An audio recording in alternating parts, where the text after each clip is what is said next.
More than 20 years ago, my mom surprised me with a visit to her friend David's home. To an 11-year-old obsessed with sci-fi novels, it was like meeting a rock star.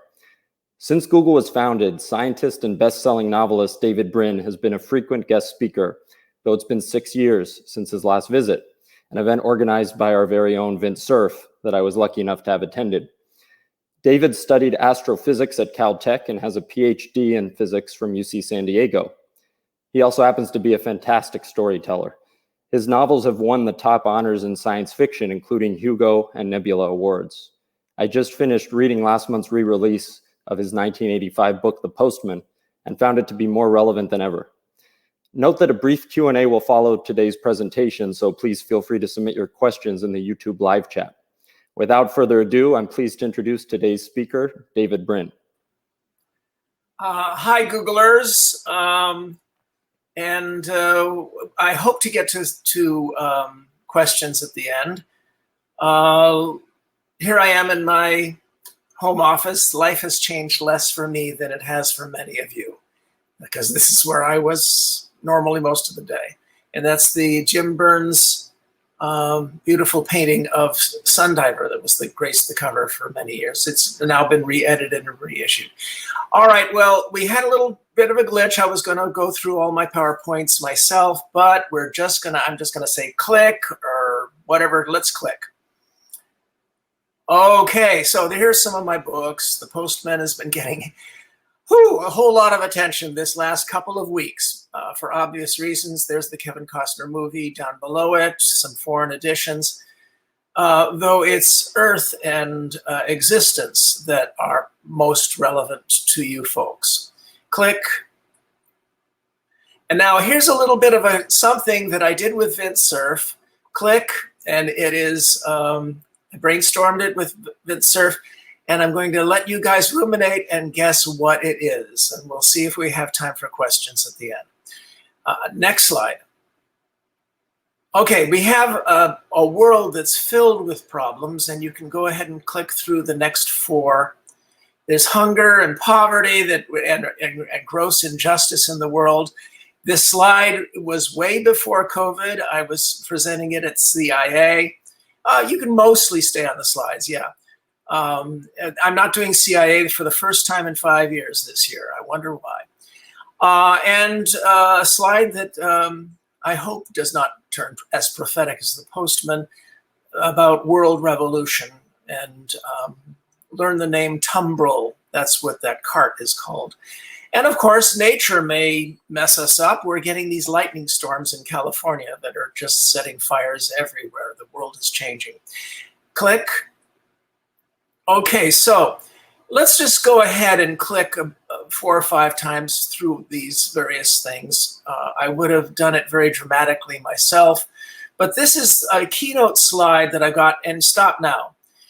Keynote slide that I created for the Naval Postgraduate School and CIA and the White House Office of Science and Technology Policy when they still existed. And it talks about the various failure modes of how a civilization can fail. And there are 2 very good books up in the upper left. Collapse by Jared Diamond is more recent, a study of history by Arnold Toynbee. Both of them studied why different civilizations failed. And they're past failure modes, and I'm not going to go into great detail because we have a lot of ground to cover. But you can go back into the YouTube and look at this slide and see the different notions that, oh yeah, my cursor doesn't work. You aren't seeing me point at things. Natural calamities like asteroids, solar EMP, ecological suicide, which both Toynbee and Diamond would say we're doing yet again. Enemies in war, of course, societal meltdown. Some of these are very scary given the situations that we're going through. But there are new calamities on the right. Info and AI and augmentation things that I'll be talking about today. The notion that we're entering into a new geological age, the Anthropocene, and deadly innovations, bio, nano, cyber, some of which could have dual use. And so 99% of the users of a technology may be decent people and citizens and have no malignant intent.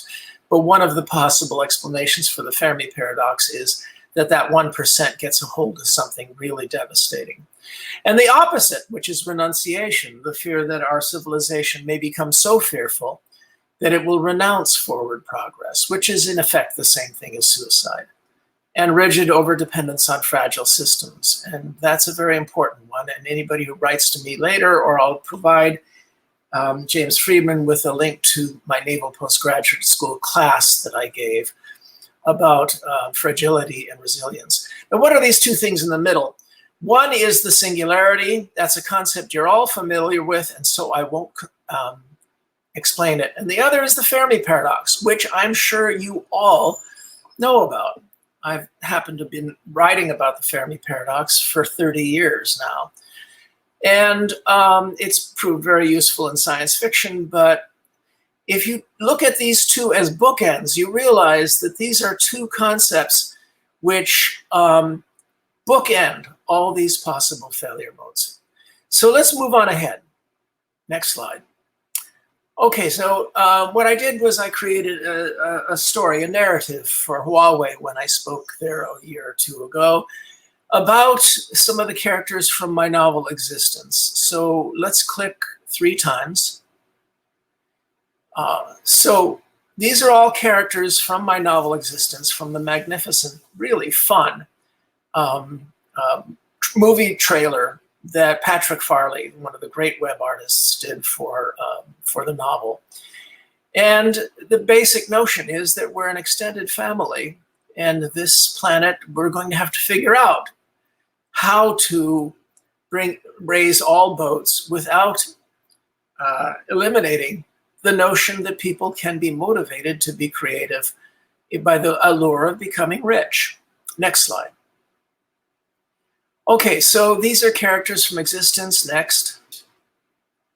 And there's the novel. Next. So the notion in the novel that some may hurl themselves skyward in space yachts. Next.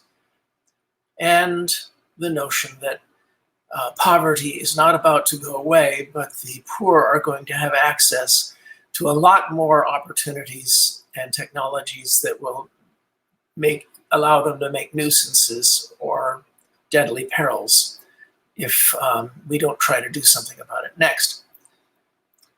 Okay, so let's go through some cyber-enhanced omnivalence. That's something I'm an expert in. Many of you know that my nonfiction book, The Transparent Society, made me sort of Mr. Transparency about this. So next. All right, there's Steve Mann. Some of you know Steve. And you can see how from 1980 through the late 90s, the size of his wearable cyberware got smaller and smaller and more portable. And that was in the last century. Next. Of course, there are people, and some of them recognizable, who have been trying to advance this farther. And some of you in this audience are involved in such projects. But I want to show you the next slide is something really kind of cool and fun. Now notice that in this Star Trek movie from the last century, people are holding their oblong objects wrong. They're aiming them edge on towards Captain Kirk instead of flat face toward them like we do with our phones. Ha ha, they didn't know any better in 1994. Now look at the two guys on both sides. That's 1994. Sci-fi can be prescient. Next slide. Okay, so let's talk about Tor Pavlov. Now, Tor is a character in Existence. Next. And why don't you click so we can see this scene from San Diego in the year 2038. It should. No, well, that scene should have been animated. Go back to it.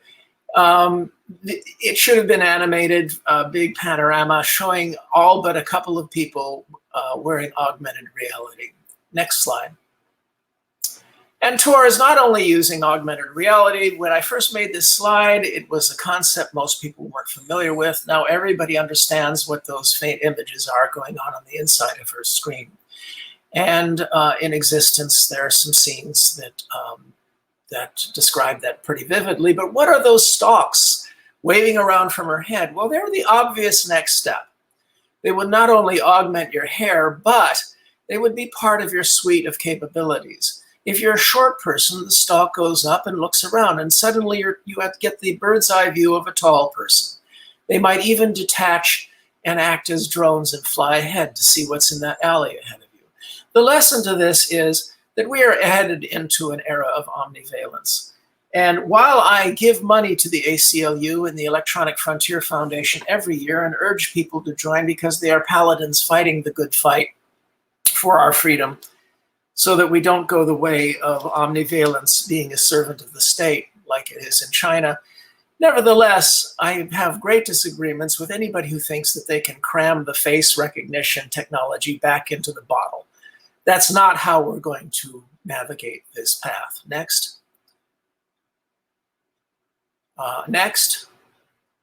And that's my nonfiction book, The Transparent Society. They wanted to publish a 20th anniversary edition. I said, why? If every page is still relevant. Next. Okay, so we'll skip the education part. Next. And tech, next, can also lead to various forms of addiction. Humans are intrinsically less addicted prone than most creatures. And this is because of something that happened 10,000 years ago. We could talk about some other time. And that is when we discovered beer. There was arguably, in fact, there's strong evidence that there was a huge death rate among human males. And that it might have been very much because of the arrival of beer. The glass is half full. We are capable of saying no to addictions. The glass is half empty because, boy, is it still a problem. Next slide. And we are seeing new forms of addiction in the video games that steal the time of our youth. I've had young people tell me that the narratives in a video game, and mind you, I have written some. I wrote the narratives for Echo the Dolphin and a number of others, are equivalent to reading a good book. Next slide. Okay, just today, Elon said that he's going to unveil the Neuralink demonstration. So we are in for an interesting time. Next slide. Next. Okay, now let's get a little bit cerebral here, all right?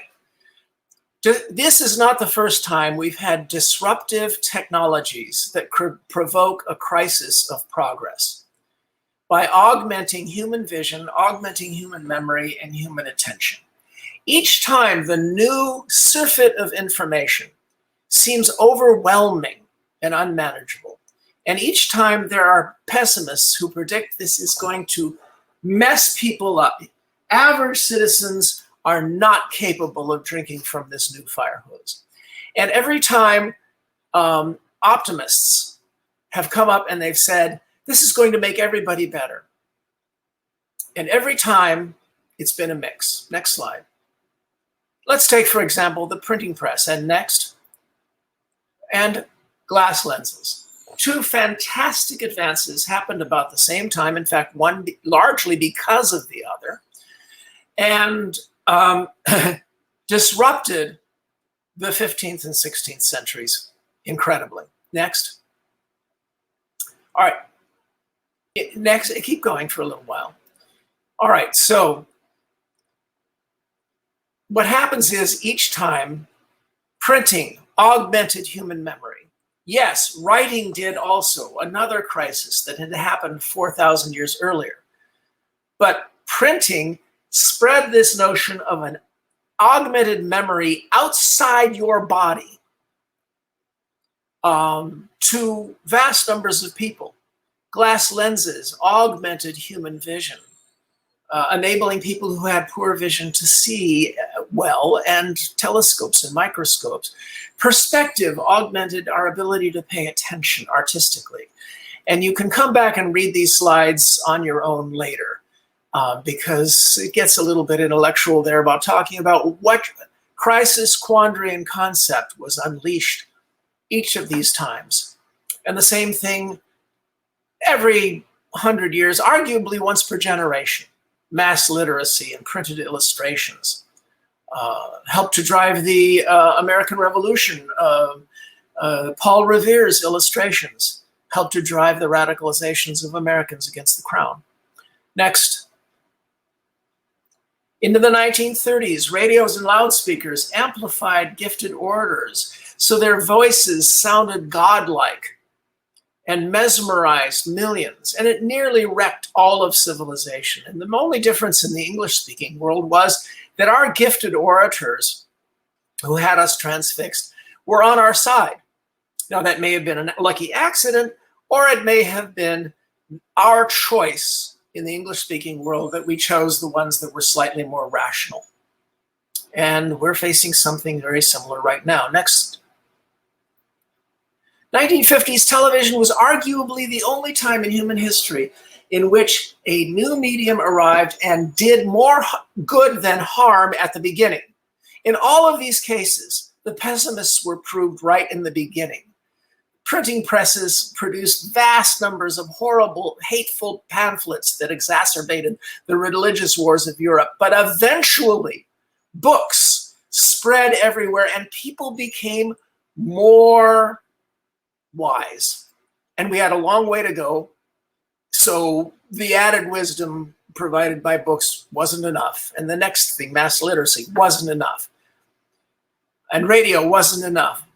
Television arguably did more good than harm because Martin Luther King and Gandhi and so many others credit television cameras with saving their lives while they tweaked the conscience of a nation.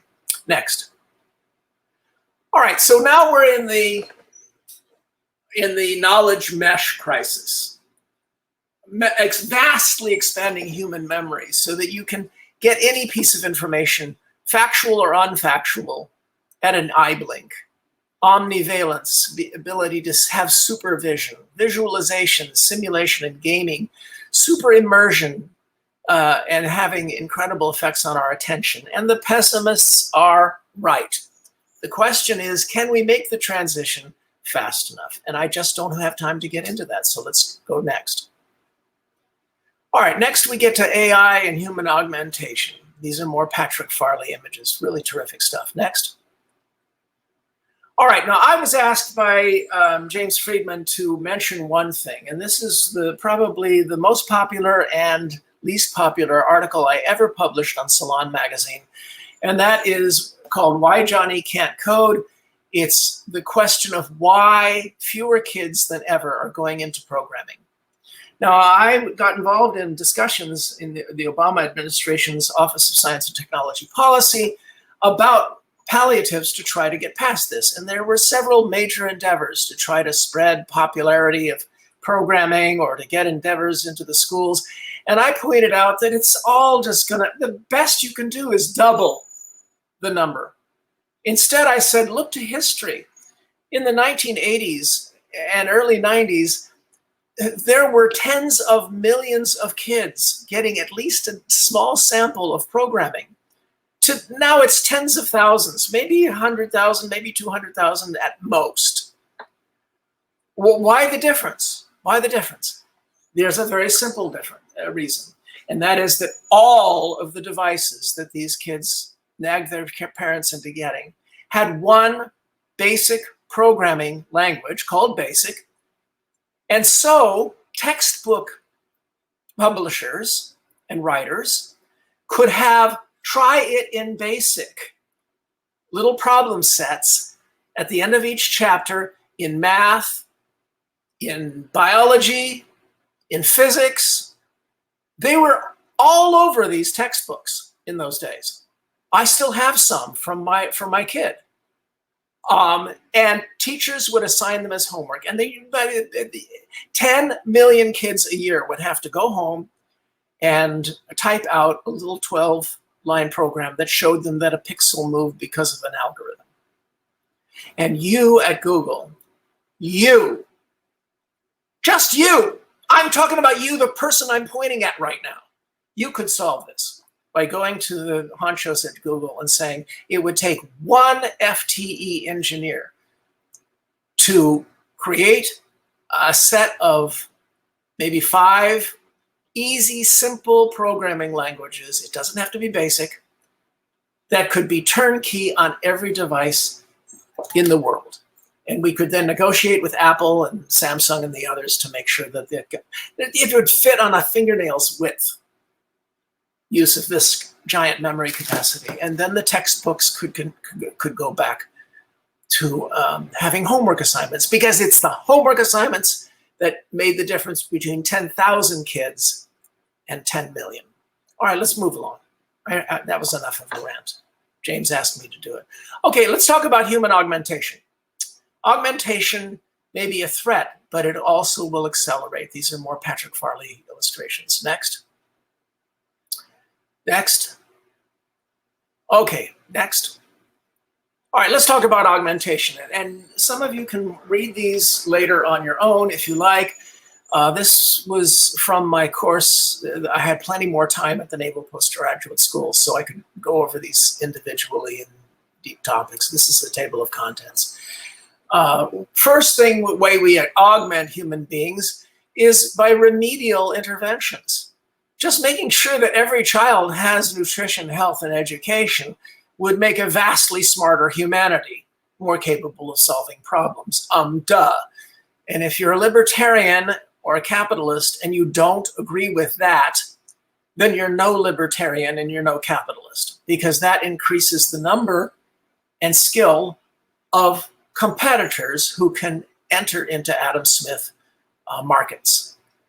If you don't agree with that, then it's very likely you are actually a neo-feudalist. Stimulation, games that teach real mental skills. These have been promised for 30 years. I thought we'd have them when we were raising our kids, and there were some pissant sort of half-assed teaching games. We're still waiting for that real breakthrough in that area. Pharmacological, nootropics. Some of you have seen the film or the TV series Limitless. It was really good. Leslie Dixon's script for the movie. Prosthetics, telecontrol, feedback from distant extensions. Elon's Neuralink is going to be related to that. Cyber and Neurolinks, again, the same thing. Biological computing, even intracellular. We're finding that the place where Moore's law has to cross, they used to think we'd have to get a billion computing elements and we'd have the same number as neurons in our brain, 10 billion. Well, we crossed that a long time ago. Then the number of synapses, those flashy things, those are the things. We need several trillion to do that. That's going to happen real soon. And now we're finding out that inside every neuron, there may be hundreds to thousands or even millions of tiny little processor units that are nonlinear. Weird stuff. Artificial intelligence, we'll get to that. Lifespan extension, is there low-hanging fruit? I say no, and there are big good reasons why not, but that's a topic we're not going to get into today. Or genetically altering humanity. And there's some ways to say, well, maybe we can do that, but it's really tough, really tough. Next. Okay, so let's run through these. Next. Okay, so these are various augmentation slides. And this is how we might get more diversity. Some of you know that I've written the Uplift novels, set in a future in which we've altered dolphins and chimpanzees to make them our equals. I didn't invent the concept of uplift, but I decided to try to not do a morality tale about how awful humans would be, and instead say, wouldn't they have problems even if we try to do it as nice as we can? Next. And let's run through these robots. Robots will either be terrifying or sexy or depressing or frightening or whatever. Okay, so the next slide, we talk about general approaches to AI. So first we have general logarithmic, next knowledge-based systems like Watson, good old-fashioned AI, neural nets and evolutionary systems where they get to steal from each other and DARPA has several frightened programs to try to find out what's going on inside those black boxes. Emergent is the source of a great many sci-fi movies because you get Skynet, it could emerge by surprise and mess us up. And we wouldn't even know that it's alive. In fact, I know that that's the case because I'm not a very talented writer at all. I'm the front for several AIs, have been for quite some time. At first, the ones in the asteroid belt, and then some recent human-made ones. And I'm their front for their... Stop it! They keep trying to make me not talk about that through the fillings in my teeth, and it doesn't work anymore. They think I'm joking. Shut up. The more you bother me, the more they're going to think that maybe it's true. All right, I'm not a front for AI. Jeez. Okay, so Skynet we had from the various, I hope some of you laughed.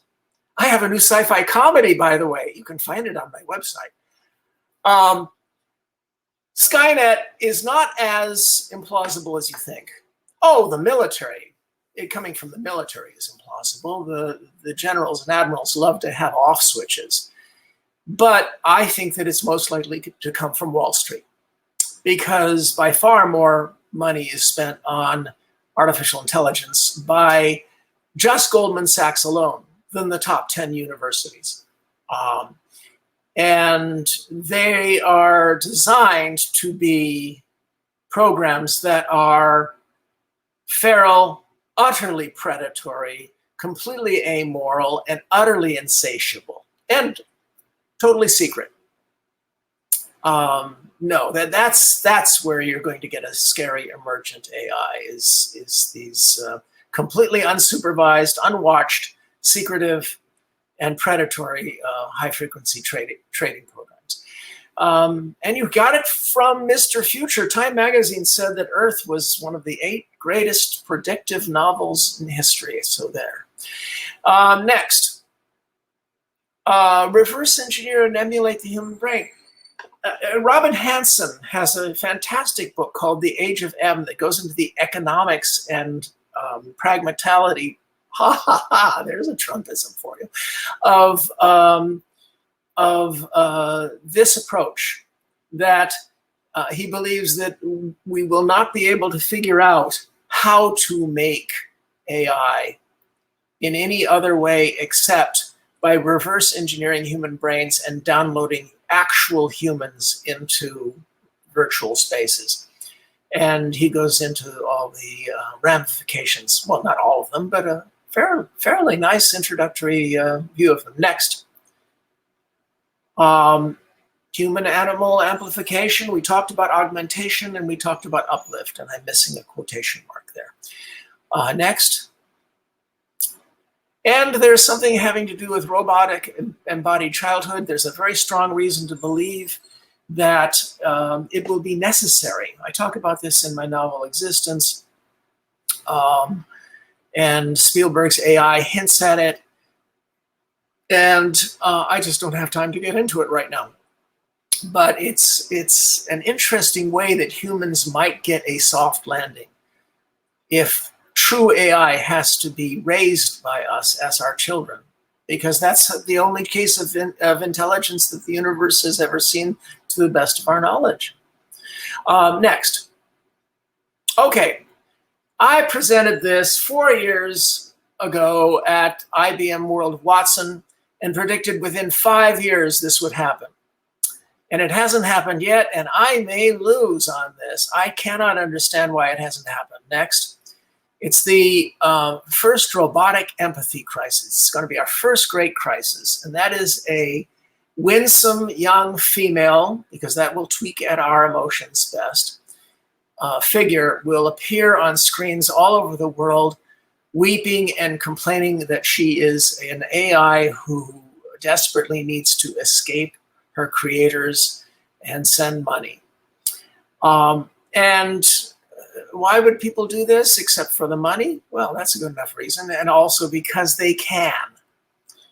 And when the experts come online and say, no, we've done Turing tests on this. It's just a very advanced super sophisticated ELIZA program. And those of you who don't know who ELIZA was, go ahead and do it. Go get to the ELIZA emulator online. I'll wait here and find out just how enticing it was back in 1982. So next slide. Just click whatever. So robots will be taken across the uncounted valley and programmed to tweak human empathy. And next, they will demand sympathy and rights long before there's actually anything under the hood. And when the experts say this failed the more advanced Turing tests, she will come back and she will say, isn't that what you would expect my slave masters to say? And if 60% of people believe the experts, they'll just measure responses to this one and come out with another one. We're doomed! Unless, of course, we're not. Next. Okay, and whether or not we'll meet others out there, that's a scene from Existence where one of the characters is meeting the virtual beings inside this mysterious object. Next. Okay, so we're in a crisis of trust. I spoke about this earlier. So let's run through and fill this slide. I would do it dramatically myself, but I couldn't figure out how to shrink the screen. All right, so will biometrics and virtual reality bring back the village where everyone knows everyone else, where everybody has name tags under them through facial recognition? That needn't bring Big Brother. But there are certain ingredients we would have to add rather than subtract because banning these technologies will not work. It will not work. It will not work. But there are things we can add that could make sure that these are freedom enhancing and accountability enhancing ways of getting a competition with cooperation, progress with serenity, freedom with respect. Next. So all of this prompts a big question. Actually, I've been making good progress through these slides. Next. We've been climbing upward.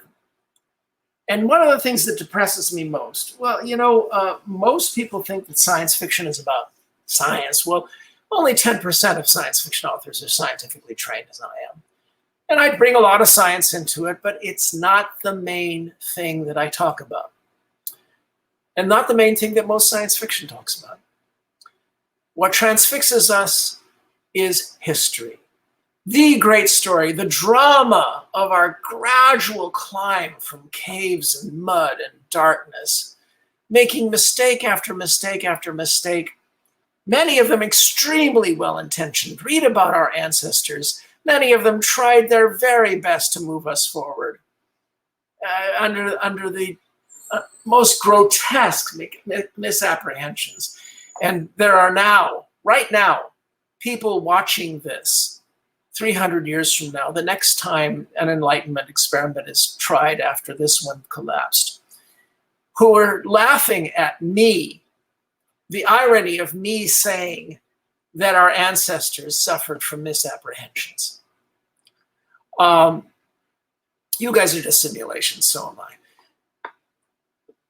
It's this long, slow climb, 3 steps forward, 4 steps back, 2 to the side, 2 forward again, that makes for the poignant, horrible epic called history, in which 99% of human cultures were dominated by feudal lords who had one priority: to make sure their undeserving sons inherited other people's women, wheat, and inherited ownership over other people's children.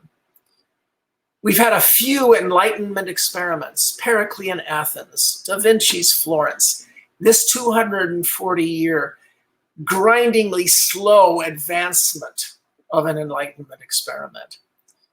And this is the drama. This is the big story that we extend in science fiction. It should have been called speculative history, because when we deal with the future, we're trying to extend this drama, the drama, forward or to the side in parallel worlds, using history as an alternate reality experiment. Next slide. Next. So we moved upward. Some people say it isn't even upward, because we've reached the point where we're capable of destroying the world. But we're also capable, for the first time, of looking at what we're doing and understanding it. Because next, those past empires and all that, read Jared Diamond's book, Collapse. They committed destruction of their environment too. More slowly, we're doing it quicker, but we're also much more aware. And there is some really good news lately on this front.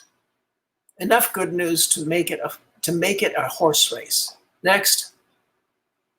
And so there's the possibility that we might achieve real wonders.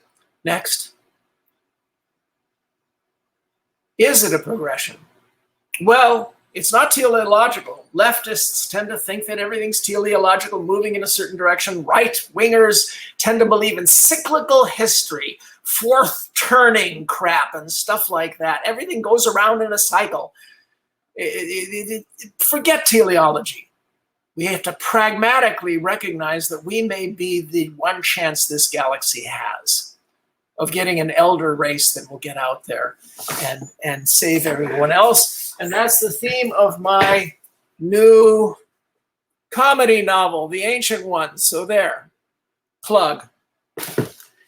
All right, so next slide. So there are various matters we could follow up in questions, or if you form a group of 3 or more and get in touch with me through James Freedman, I'll be happy to hold a little side discussion with some of you.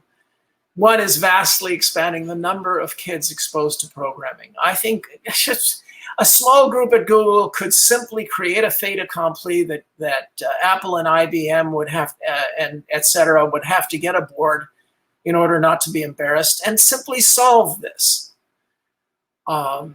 Here's a good question for you. Is augmented reality about to get caught in a basic legal bind? I know of some patents some people have that are lurking on the horizon that could really mess things up for those who are about to do or try to do augmented reality, Oculus glasses and things like that. Actually, I have several. I'm talking to various law professors about pseudonym rental as a solution to the anonymity plagues. That sentence should make sense to some of you just reading it. And the anonymity plagues are among the horrible things that are tearing apart our society. And yet we like the notion that on the internet, nobody knows you're a dog. How could you get the good without, get the good without the bad? And there's an interesting topic. How much longer can advertising carry the internet on its back? I give it 5 years. If that. There is a fundamental reason why advertising will not survive as the primary mode of paying for the internet and the web. It can't, for a very fundamental reason. But there are ways that, there are reasons why all the past experiments of micropayments didn't work. And there's a secret sauce, I believe, that would make the next version work. Okay, next slide. Now, I want to push one little project since I've got time. I promised 10 minutes for questions, and it looks like there'll be 15. There's a story about that. It needs sponsors, it needs participants. Let me tell you why I came up with this. And it's sponsored by the Arthur C. Clarke Center for Human Imagination at UCSD that I helped to establish. At the CIA, at the Pentagon and all that, I talked about how you are guys invited me here because you're really interested in potential failure modes. You take your job really seriously. But what if someday something really weird happened? Alien spaceships hover over a city. All right, you've got a lot of Hollywood there, but you want to get something more in depth, some things in depth. Mole people come out of the ground. Somebody discovers Ice 9. There's a reference for you. Where are you going? All right, so you're going to appoint a commission of sage individuals to try to handle the crisis. That makes perfect sense. It's what we saw in that the recent science fiction film, The Arrival. You would form a commission and they would immediately leap to conclusions. No matter how diverse you made the commission, it's going to leap to premature conclusions. That's the nature of the beast. And that is exactly the plot driver in almost all science fiction stories that are about suddenly something strange happens. Why not have access to that vast library of 90 years of Gedanken experiments, of thought experiments, about what if this were to happen? So if you show the slide again,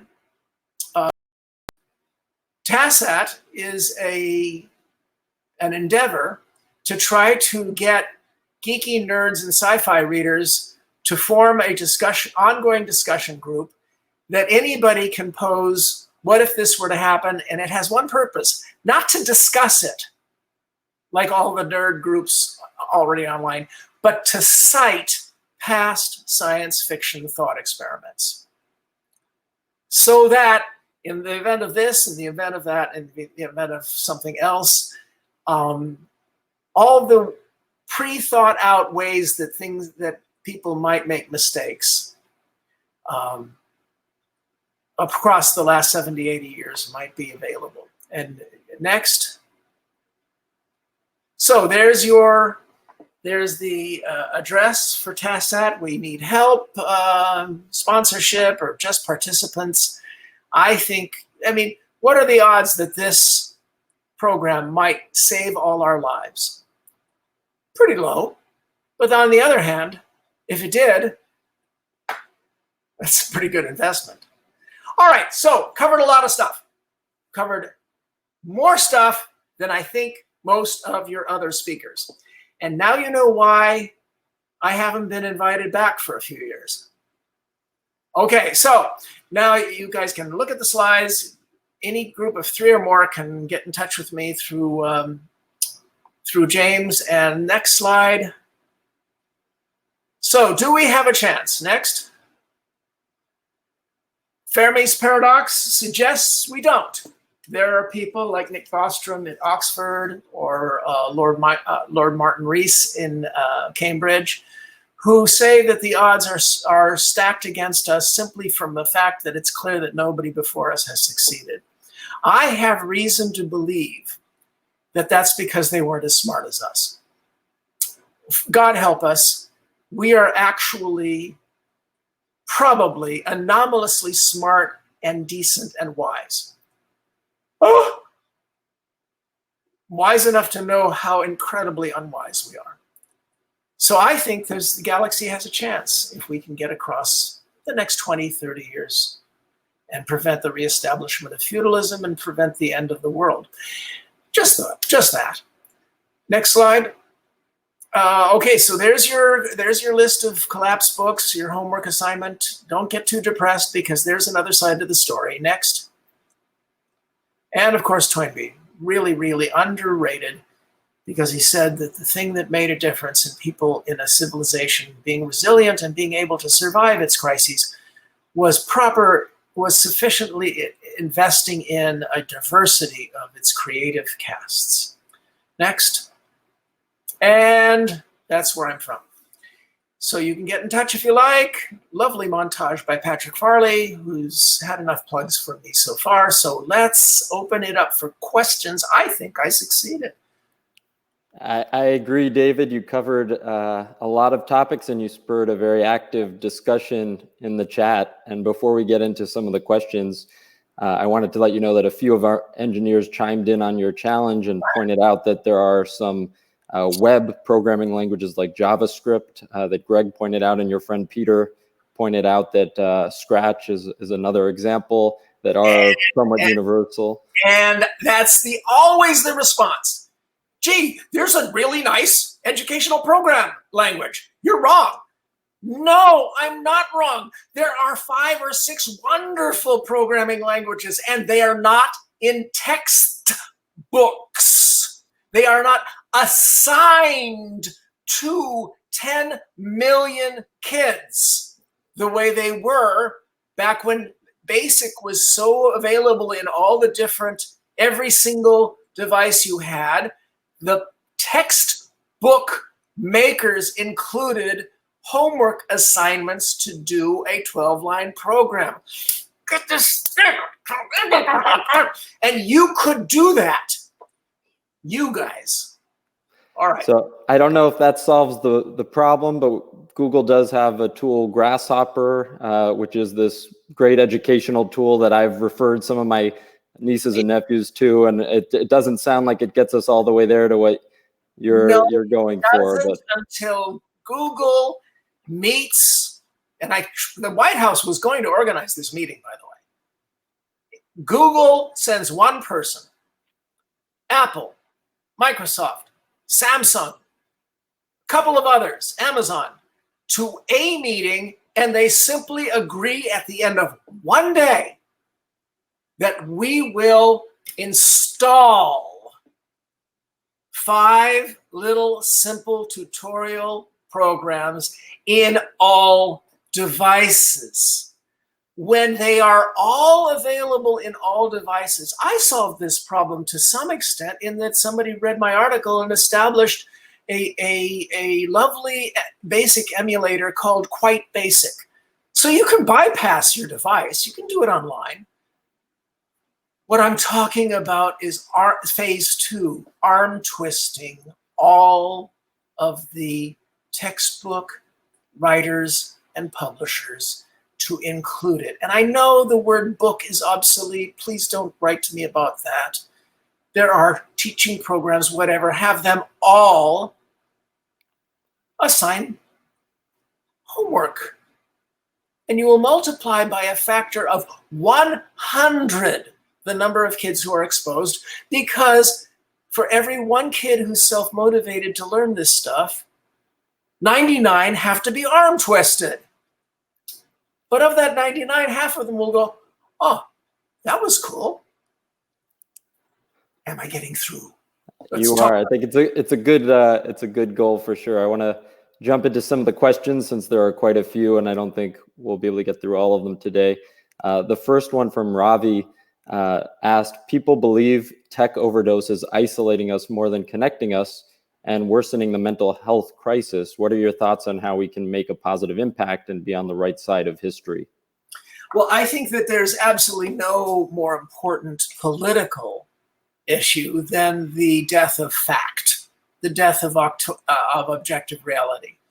And in my novel Earth, way back in 1991, I talked about this. And again, in the Transparent Society. It's inevitable, given the way past modes of communication were abused, to tell lies, to give people magical incantations rather than things that are verifiable. I think there are 2 possible solutions. Well, for one thing, it can be addressed politically. I have some, look up my name and the FACT Act. There's some legal things that could be done. But the main thing is we need to have methods of accountability that can cause objective reality to be able to refute things again. We have these competitive arenas. For products and goods and services, the competitive arena is called markets. For policy, it used to be called politics and democracy until politics was deliberately destroyed back in the 90s. Science is a competitive arena. There are no more competitive human beings ever produced than scientists. Law courts are developed a notion of the truth you lawyers through competitive adversarial processes. And the quintessential of this is sports. And in all cases, there are regulations to reduce the amount of cheating, because cheating is what humans do. Look at 6,000 years of human history. Well, there's a sixth arena. It's called the Wild Web. And there is absolutely no reciprocal competitive accountability going on in it. You cannot destroy a bad incantation or a bad meme. There are possible ways we could introduce that. We've had 5 other arenas. Why not make the web into a 6th? Fantastic. Harish has another question for you. Loaded question, but do you think human augmentation would be able to catch up to AI, or would AI become advanced enough to make humans obsolete before that? This is a topic of probably 9 million science fiction stories, and a quarter of them mine. There's the soft landing, which I portray in my story Stones of Significance, which is in my collection, Insistence of Vision. And it's one of the few post-singularity stories. We have arrived. We've gone to the singularity, and biological humans came along. Our cortex and prefrontal lobes had to learn a little humility that they taught to the primate cortex, that they taught to the mammalian cortex. We're larger. And that is one possible way that it could go. Or we could wind up having be treated like pets. And if they're really smart, they'll treat us like grandfathers rather than pets. Because if you're a grandparent, you put up with the fact that your grandchild is vastly smarter and more powerful than you. As long as he takes you fishing a couple times a year and lets you tell horrible dad jokes, we could live with that. There's lots and lots and lots of thought experiments about that, Harish. Thanks. Our next question, I don't know if it's an invitation for you to challenge this person to a Turing test, but Jeff is asking, am I an NPC?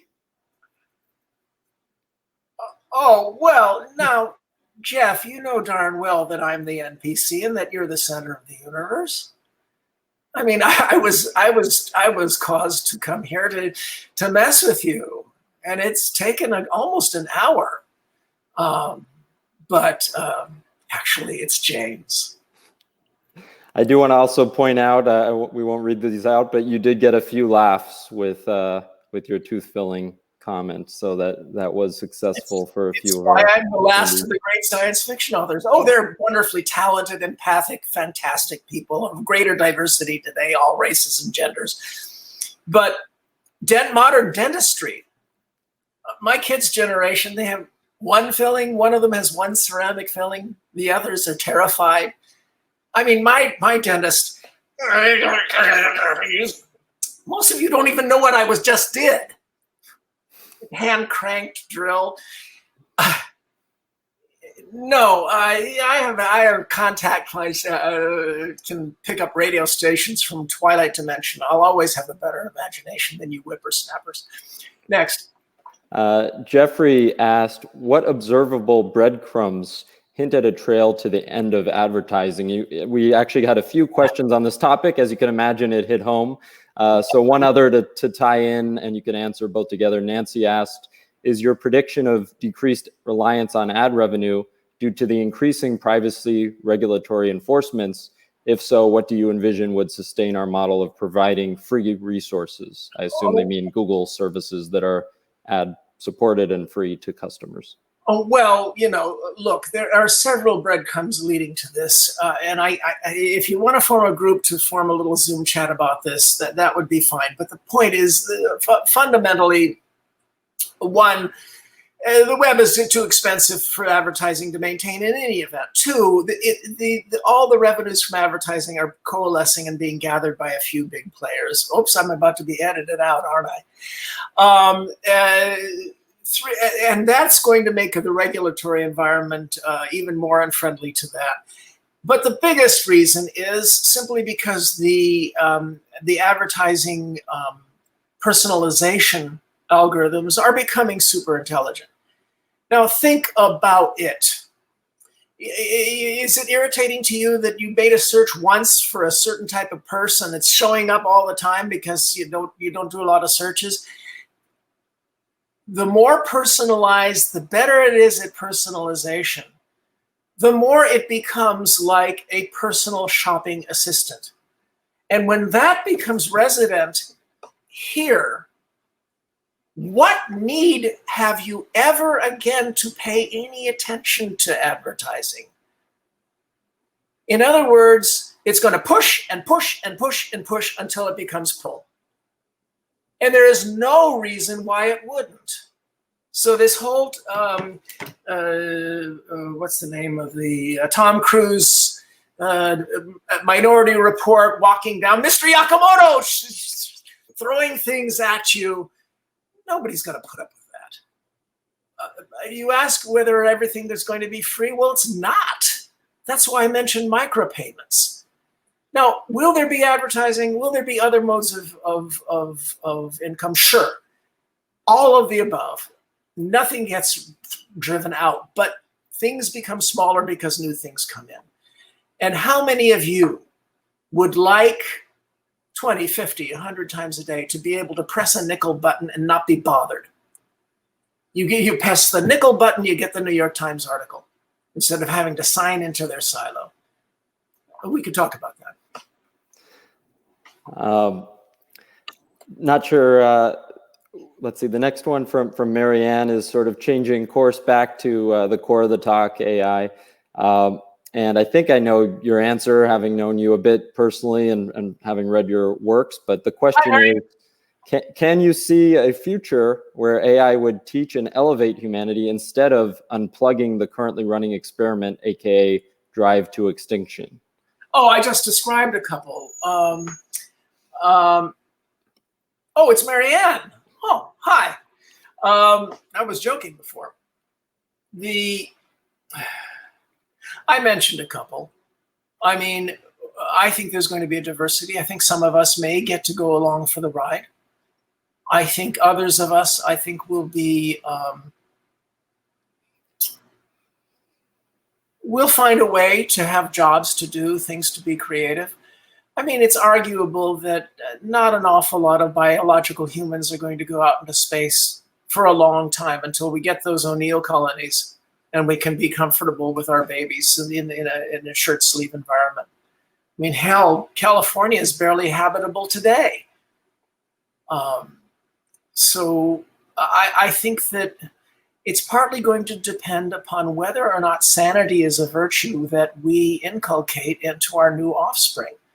If we treat the new AIs as children, but the main thing is make sure there's a diversity among them. These AI conferences talk about all these different principles to include in AI design, and I finished Isaac Asimov's universe for him in a novel called Foundation's Triumph, tied together all his loose ends. So I know the Asimov laws. None of that's going to matter. The only thing that ever enabled a human civilization to prevent abuse by human bastards at the top of a pyramid has been reciprocal accountability by making the power levels flat and having a large diversity of the powerful, something that's being undermined right now deliberately. The only way we're going to get a soft landing with AI is if they are diverse, if they are separate from each other and reciprocally competitive. And that is the area of AI research that I think is horribly lacking. So tied into that question about having AIs with maybe different personalities or different traits, Skander is asking, can AIs get addicted to stuff just as much as humans, especially with the new types of tech-related addiction? Oh, I think we're going to find all sorts of the equivalent of the 1980s infinite loop. You know, I mean, there's a reason why Captain Kirk talked 5 different computers into committing suicide. I mean, it's the human fantasy. You know, he almost talks Spock into suicide a dozen times. Now I'm getting very nerdy. We have one from Rena, which I think I can share one answer to myself, and then I'll let you give your answer. She's asking, what do you think is the best way to share the beauty of technology for non-tech people? And from my end, I think science fiction, including some of your books like The Postman, are a great way to be introduced to that world. But I'll let you go ahead and share your answer as well. If you disagree with that, I don't know if you're going to dispute that. I do not disagree. I think that science fiction is the R&D department for humanity, poking sticks in the territory ahead of us while we race into the future, pointing out the punji stakes and the landmines and the snake pits and the quicksand. So I'm going to second James there. All right. Thank you. I have one off-topic question from Earl. Question for David: what's the future of cancel culture and doxing, etc.? So I don't know if you have an opinion or perspective on that one or not. Well, look, sanctimony is always a large part of every movement. And when we live in unreasonable times, when objective reality, in fact, are under such a relentless attack, the situation that we're in is where you wind up getting a radicalization at both of the political wings. It happens, I think one is more dangerous than the other right now, and the other one has some real moral imperative propelling it forward. But in my position, am I going to be somebody who's going to step up and criticize right now the